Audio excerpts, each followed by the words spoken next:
Selles videos räägime sellest, mis juhtub tugevate inimestega, kui nad satuvad kaotusseisu. Ja üks niisugune libisemise koht on see, et te olete harjunud tegutsema, te olete harjunud otsustama, te olete harjunud ise hakkama saama ja nüüd äkki korraga olete te nii-öelda ohvriseisus. Ja muuseas, seda ohvriseisu võivad just nimelt nii-öelda võimendada need, kes siis teile appi tõttavad. Appi tõttamine on väga tore, aga oht on milles? Kui nad hakkavad teiega käituma nagu vaese ohvriga.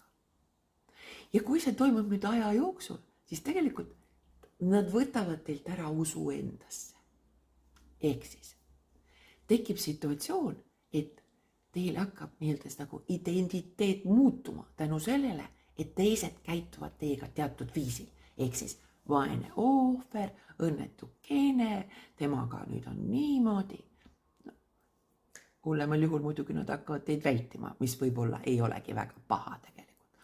Aga seal on just see, eks ole, et seesama, kuidas moodi teiega käitutakse, hakkab mõjutama ka, kuidas teie käitute. Ja sellepärast see muutubki komistuskiviks väljatulekul.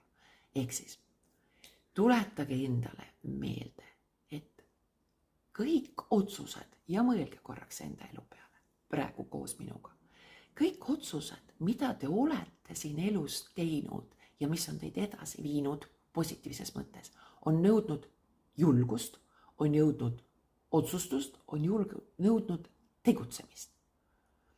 Ja nüüd ongi see, eks ole, et te olete suure tõenäosusega need otsused langetanud, mitte seepärast, et keegi teine nüüd nii väga seda tahtis, vaevalt.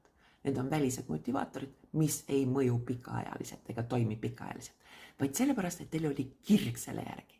Seepärast, et te tahtsite midagi lahendada, seepärast see pakkus teile uudsust, rõõmu, te tegite seda toreda, rõõmsa meelega. Ja võt, seepärast ongi, et ärge jääge sinna ohvriseisu, vaid tegutsege. Ükskõik, mida teised ei arva. Tegutsege, tegutsege, tegutsege, tegutsege. Te saate tagasi usu endasse, te saate tagasi enda elu rõõmu, sest ajul on vaja väljakutseid. Aga kui me jääme sellesse rutiini, siis juba see hakkab teis, kui te olete tegutseja olnud, tekitama oma korda nii-öelda seda stagnatsiooni, seda masendust. Ehk siis julgege elus edasi minna, ärge jääge sinna, kus te olete. Tegutsege.